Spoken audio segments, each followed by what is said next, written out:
Esto me lo contó un militar hace poco y todavía se le nota en la cara que no lo ha olvidado. Dice que andaba en operativo por los cerros de Jalisco, él y su gente. En una de esas noches de trabajo donde uno aprende rápido que la sierra de madrugada es un lugar completamente diferente a la sierra de día. Era aproximadamente la 1:30 de la mañana. Había luna llena esa noche, de esas lunas que iluminan suficiente para ver entre los árboles, pero que hacen que las sombras sean más profundas donde no llega la luz. Venían caminando entre la arboleda cuando escucharon algo por primera vez. Era un grito, no de animal, eso lo tuvieron claro desde el primer momento, porque los que estaban allí en la sierra de noche aprenden a distinguir los sonidos del monte. Era un grito de hombre ya grande, pero venía del cielo, no de entre los árboles, no del suelo, no de ningún punto que correspondiera a una persona parada en algún lugar del cielo. Se detuvieron, se miraron. El sargento dijo lo que todos estaban esperando, que ya era noche y que a ciertas horas en esos cerros empiezan a verse y escucharse cosas raras que la verdad no quisieran saber qué es. Siguieron caminando. 15 minutos después el grito volvió. Esta vez más cerca. Seguía en el cielo, pero ahora venía desde la copa de los árboles, como si algo se hubiera acercado mientras ellos avanzaban, siguiéndolos por arriba sin tocar el suelo. Nadie dijo nada. Apuraron el paso.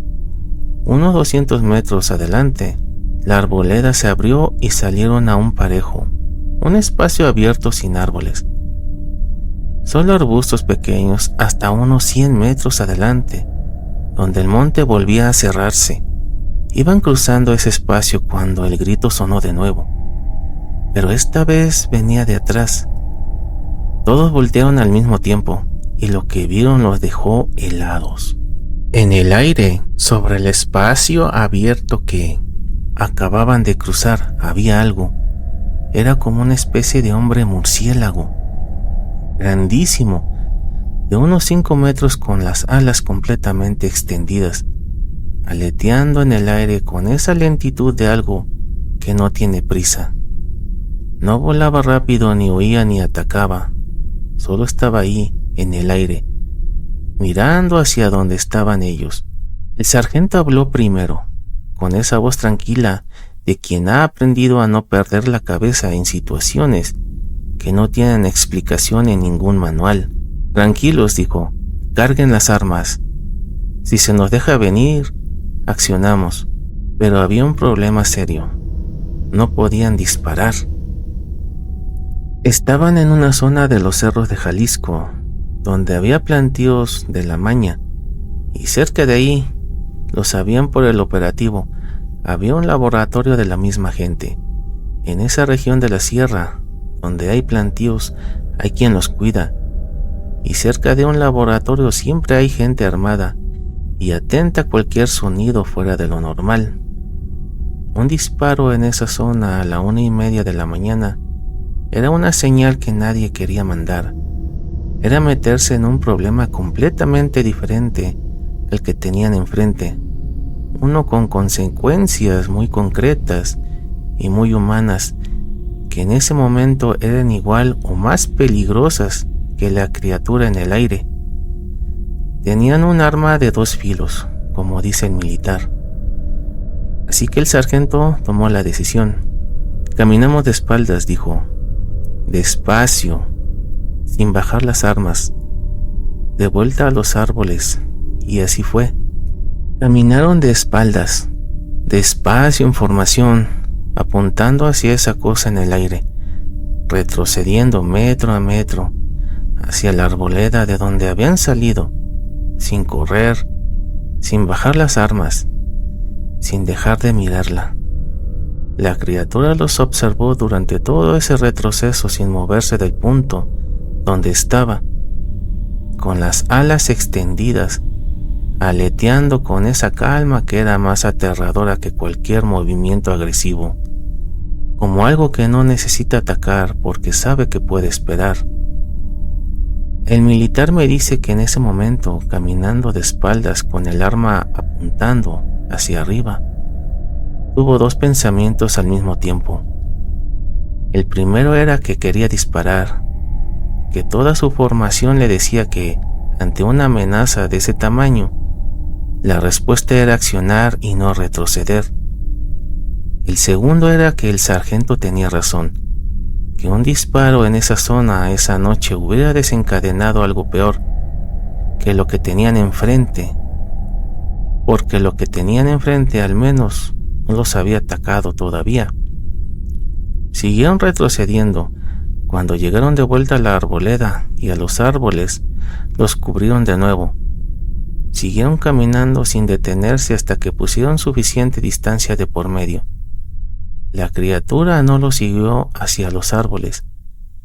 Se quedó en el parejo, en el aire, aleteando despacio, hasta que la oscuridad del monte lo separó de ella. Han pasado varios años desde esa noche en los cerros de Jalisco. El militar que me contó esto ha estado en muchos operativos desde entonces, en diferentes partes del país, en situaciones que objetivamente son más peligrosas. Ha visto cosas que la mayoría de las personas no ve, y ha estado en lugares donde el miedo tiene nombres y apellidos concretos. Pero dice que esa noche en Jalisco es la que no se le olvida.